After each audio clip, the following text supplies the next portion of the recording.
بسم اللہ الرحمن الرحیم۔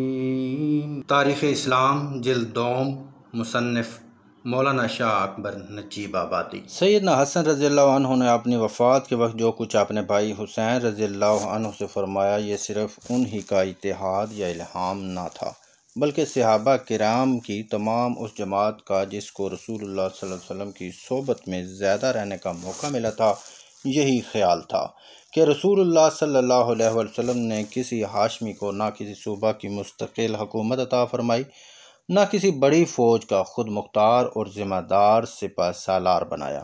جنگ موطا میں آپ صلی اللہ علیہ وسلم نے جعفر بن ابی طالب رضی اللہ عنہ کو سپہ سالاری پر نامزد فرمایا، مگر اپنے آزاد کردہ غلام زید بن حارثہ رضی اللہ عنہ کو ان پر مقدم اور فائق رکھا۔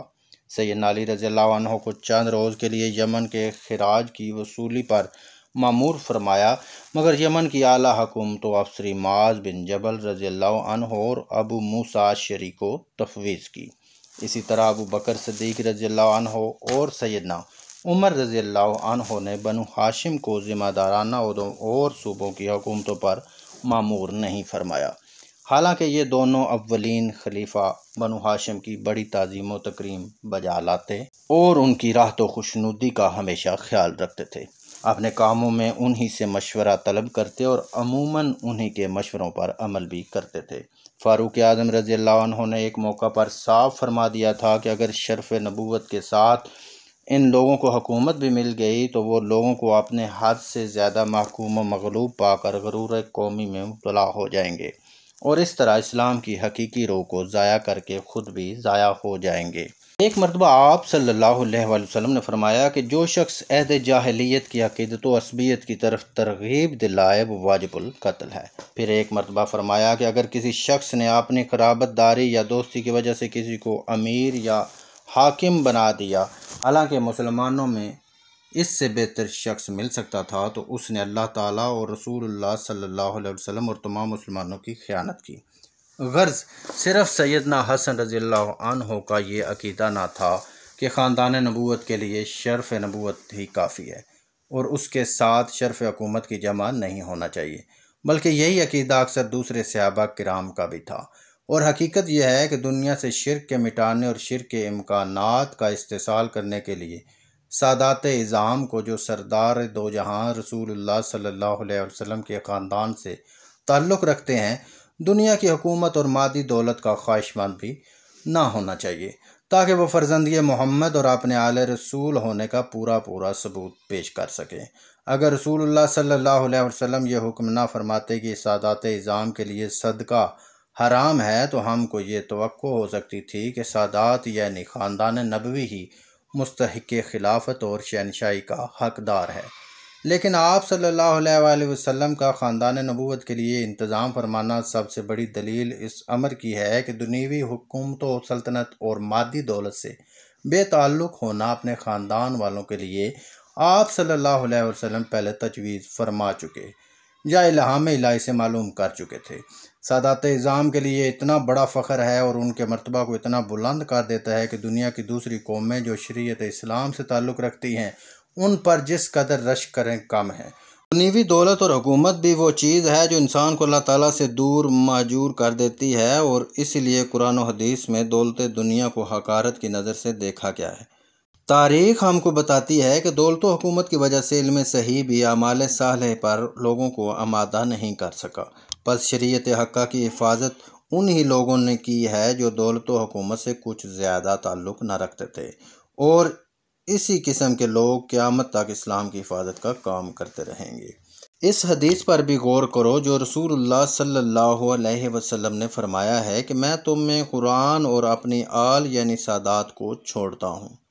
پس یہ حدیث بھی اس بات کی دلیل ہو جاتی ہے کہ سیدنا حسن رضی اللہ عنہ نے عین منشائے حدیث کے موافق فرمایا تھا کہ میں اچھی طرح جانتا ہوں کہ نبوت اور خلافت ہمارے خاندان میں جمع نہیں رہ سکتی۔ سیدنا امیر معاویہ رضی اللہ عنہ کے فضائل و خصائل علم، حلم اور حکمت۔ سیدنا امیر معاویہ رضی اللہ عنہ سے 163 حدیثیں مروی ہیں، جن کو بعد میں ابن عباس، ابن عمر رضی اللہ عنہ، ابن زبیر رضی اللہ عنہ، ابو درداء رضی اللہ عنہ وغیرہ اور ابن مسیب و حمید بن عبد الرحمن وغیرہ تابعین نے روایت کیا ہے۔ آپ رضی اللہ عنہ کے فضائل میں بھی بہت سی حدیثیں مشہور ہیں۔ ترمذی نے احادیث حسن کے ذیل میں لکھا ہے کہ رسول اللہ صلی اللہ علیہ وسلم نے امیر معاویہ رضی اللہ عنہ کی نسبت فرمایا کہ الہی معاویہ رضی اللہ عنہ کو ہدایت کرنے والا اور ہدایت پانے والا کر دے۔ مسند امام احمد حنبل میں لکھا ہے کہ رسول اللہ صلی اللہ علیہ وسلم نے فرمایا الہی معاویہ رضی اللہ عنہ کو حساب و کتاب سکھا اور عذاب سے بچا۔ خود امیر معاویہ رضی اللہ عنہ کہتے ہیں کہ مجھ کو خلافت کی اس وقت سے امید تھی جب کہ رسول اللہ صلی اللہ علیہ وسلم نے مجھ سے فرمایا کہ جب تو بادشاہ ہو جائے تو لوگوں سے بحسن سلوک پیش آنا۔ سیدنا امیر معاویہ رضی اللہ عنہ کا حلم اور ان کی دانائی ضرب المثل کے طور پر مشہور تھی۔ ایک مرتبہ سیدنا امیر معاویہ رضی اللہ عنہ اپنے عہد خلافت میں حج سے فارغ ہو کر مدینہ میں آئے اور یہاں چند روز ٹھہرے۔ ایک روز عبداللہ بن محمد بن عقیل بن ابی طالب امیر معاویہ رضی اللہ عنہ کے پاس بیٹھے تھے کہ ابو قتادہ انصاری بھی اس طرف آ نکلے۔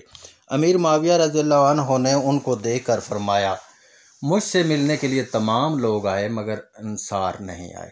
ابو قتادہ رضی اللہ عنہ نے فرمایا ہمارے پاس سواری نہیں ہے اس لیے نہیں آ سکے۔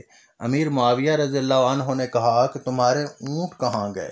ابو قتادہ نے جواب دیا کہ تمہارے اور تمہارے باپ کے تعاقب میں ہمارے سارے اونٹ تھک گئے ہیں۔